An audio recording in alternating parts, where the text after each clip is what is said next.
तो कंस उसके दोनों पैर पकड़ता, पैर पकड़ करके और घुमा करके उसको पत्थर में जब पटकता है तो वो जो कन्या है हाथ से छूट जाती है और जा करके आकाश में जाती है। तो कंस क्या देखता है कि ये चतुर्भुजी, ये आठ है, इसके भुजाएं हैं, ये तो साक्षात दुर्गा, वही जो योग माया है वो विंध्याचल में निवास किया। बोले विंध्यवासिनी मां की जय। और जब आकाशवाणी में उन्होंने सुना कि तेरा जो काल है वो गोकुल में पैदा हो गया है, बोले राधा रानी की जय। जब इस प्रकार से कंस ने सुना तो अपने अनुचरों को लगा देता है और कहता है कि देखिए आप गोकुल में जाइए और इधर पूतना का आवाहन करता है, पूतना को बुलाता है। पूतना नाम की एक राक्षसी है जो पूरे ब्रजमंडल में वो किसी के घर में जाती, जिनके घरों में पुत्र होता था उसको चुपके से ले आती थी और उसको मारना, उसका काम ही था कि छोटे बच्चों को लाना और उनको मारना। स्वामी भी अपने पुत्र को पालने में बेला लगा करके और बुला देती। तो देखो कन्हैया जी पालना में हमारे बोलते हैं, आगे आप लोग भी सब लोग सुनाइए थोड़ा सा।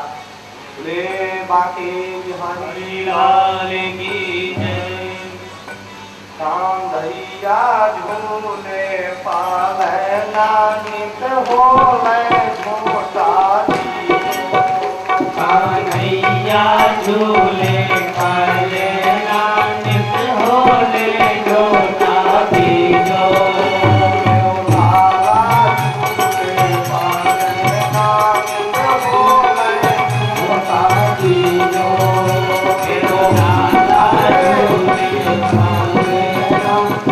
होने छोटा दी तो कान्हैया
राधा रानी का जन्म हो गया।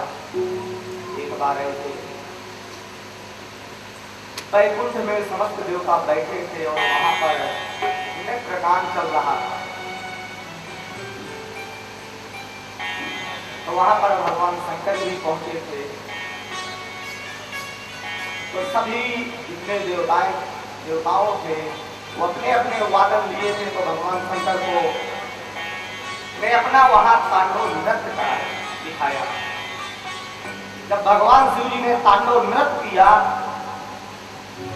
तो जितने सब देवता ने सब भगवान शंकर तांडव नृत्य करते हैं तो त्रिलोकी में ऐसा कोई जीव नहीं है, प्राणी नहीं है जो भगवान शंकर का जो नृत्य है वो सबसे ज्यादा किसको की है?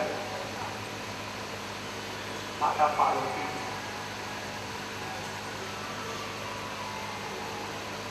भगवान शंकर नाचते नहीं है, नृत्य करते। भगवान शंकर के हाथ में क्या रहता है? डमरू। और किसके हाथ में? मदारी के। तो मदारी कभी नाचता नहीं है, नचाता। अन्नवादन बाजेंगे तो नाचा जाएगा, लेकिन तो भगवान शंकर कभी नाचते नहीं है, नचाते हैं, लेकिन मैं नाचता नहीं। भगवान शंकर कभी नर मुंडों की माला नहीं पहनते, किसी और मुंडों की माला नहीं पहनते। जैसे ये है कि वो नर मुंडों की माला पहनते हैं, तो ऐसा नहीं। वो जितने जन्म सती जी के हुए खाली सती जी के मुंडों की माला पहनते। भगवान शंकर अन्य चिताओं का भस्म नहीं रमाते, माता सती जी का जो कंठस्थ में हुआ था उसकी भस्म रमाते। भगवान शंकर अन्य चिताओं में वास नहीं करते, मां सती जी के चिता में जाकर के वही भूमि रमा लिए।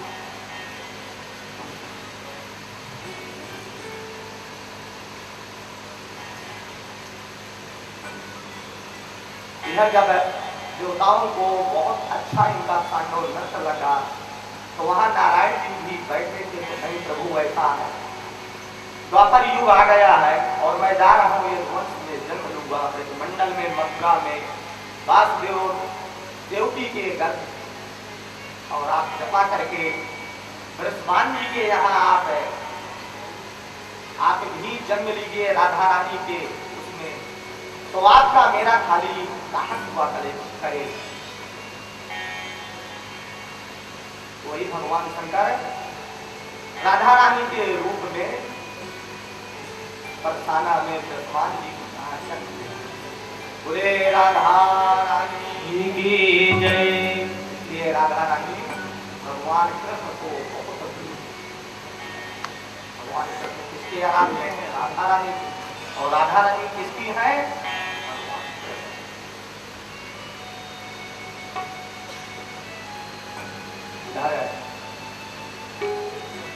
एक दिन राजा सत्यार्थी अपनी कन्या अपनी लड़की सुकन्या को लेकर के अपने राजपाट से जा रहे थे सिपाहियों सहित।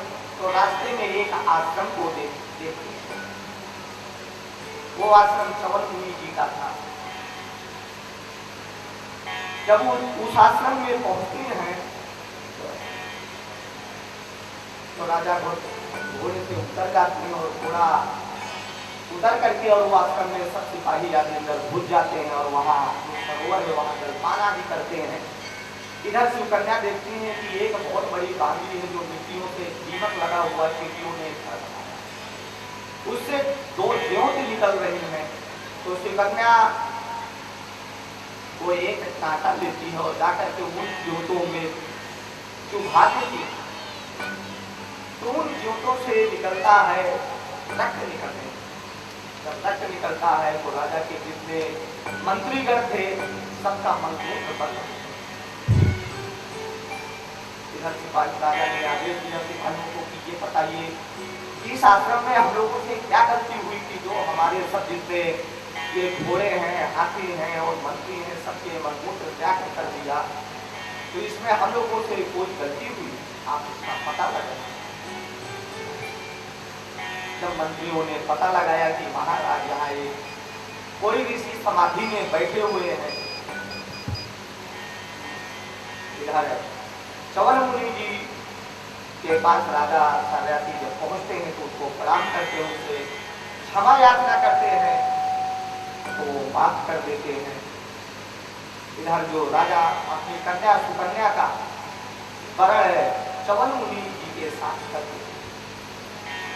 कुछ दिनों के बाद देवताओं के जो वैद्य हैं अश्विनी कुमार वो आते हैं चवन मुनि के आश्रम में। तो देखते हैं कि ये जो ऋषि हैं ये बहुत जर्जर हैं, बूढ़े हो गए हैं, इनकी जो चमड़ी है वो सुकुड़ गई है और जो इनकी धर्मपत्नी है अभी ये युवा अवस्था में है। इधर चवन मुनि ने जो अश्विनी कुमार जो वैद्य हैं देवताओं से उनसे कहा कि आप लोगों को देवताओं अपने यज्ञ में भाग नहीं देते हैं तो आज से मैं भाग आप लोगों को दिला दूं। यदि आप लोगों को भाग मिल जाएगा तो सब अच्छा हो जाएगा। तो आप सबसे पहले मुझे आप युवा अवस्था मेरे को कहिए, आप कुछ रास्ता बताइए। अश्विनी कुमार एक सरोवर में चवन मुनि जी को ले जाते हैं और वहीं पर स्नान करवाते हैं। तो वो दिव्य सुंदर बहुत सुंदर पुरुष बन जाते हैं। जब बहुत सुंदर बन गए और आए तो सुकन्या और चवन मुनि जी इकट्ठा नहीं है आनंद से। एक दिन सुकन्या के पिताजी सत्यार्थी भ्रमण करते करते फिर से आप उसी आश्रम में और देखते हैं कि मेरी जो लड़की है ये मुझे तो लग रहा मैं तो इनको बूढ़ापति दिया था। चवन मुनि जी तो वृद्धावस्था में, लेकिन ये कैसे युवावस्था में किसी दूसरे पति का लग रहा वर्ण कर दिया है। तो उन्होंने अपनी कन्या को डांटने लगे और कहने लगे कि आपने ये कैसे वर्ण दूसरा पति कैसे कर दिया। सुकन्या कह रही कि नहीं पिताजी ये वही है जिसको आपने बड़ा करवाया। उन्होंने सारा इतिहास बताया कि देखिए अश्विनी कुमार जो देवताओं के वैद्य हैं वो एक बार भ्रमण करते करते हमारे आश्रम में आ गए। जब आश्रम में आ गए थे तो चवन मुनि जी ने उनसे निवेदन किया कि आप मुझे जो ये वृद्धावस्था है, जरावस्था है, ये मुझे आप युवा अवस्था उन्होंने अश्विनी कुमार ने इनको जो अवस्था जाकर के एक सरोवर में स्नान करवाए और इनकी युवा अवस्था हो। इधर जो अश्विनी कुमार के देवताओं ने यज्ञ में भाग नहीं दिलाते थे तो उनको यज्ञ में भाग बोले राधा रानी की जय। अंदर से राजा सन्यासी अपने राजभवन में वापस लौट गए। राजा परीक्षित फिर प्रश्न करते हैं कि भगवान ये बताइए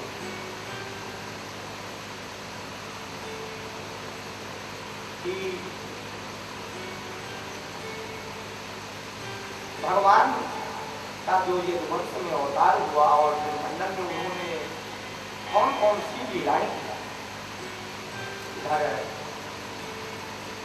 जब सुखदेव जी महाराज जिस प्रकार से सूर्य वंश का वर्णन किया इसी प्रकार जब यदुवंश में भगवान का अवतार हुआ, चंद्रवंश में यदुवंश हुए, यदुवंश में अवतार हुआ मथुरा में और जाकर के कंस आदि राक्षसों का वध किया और इसके बाद जाकर के कौरव और पांडवों का युद्ध करवाया और इसके बाद धर्म की स्थापना किया और इसके बाद फिर वापस वो लोग चले जाते हैं उद्धव जी को आत्मज्ञान देकर के आत्म तत्व ज्ञान दे करके। तो यहाँ पर राजा परीक्षित हाथ जोड़ करके फिर से प्रार्थना करते हैं कि भगवान देखिए सूर्यवंश का वर्णन तो वैसे किया हो लेकिन जो चंद्रवंश का वर्णन है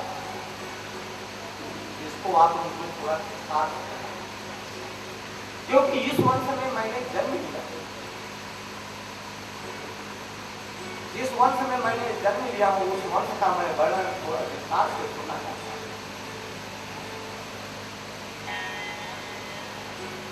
सुखदेव जी महाराज कहते हैं देखिए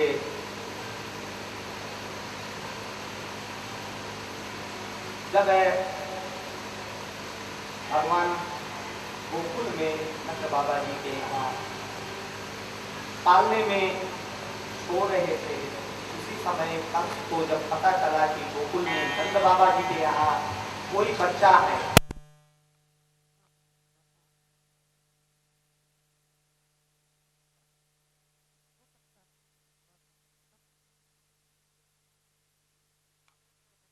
वही लड़का है जो बच्चा जो उसे मारेगा आप जरूर जाइए और उसका वध जरूर।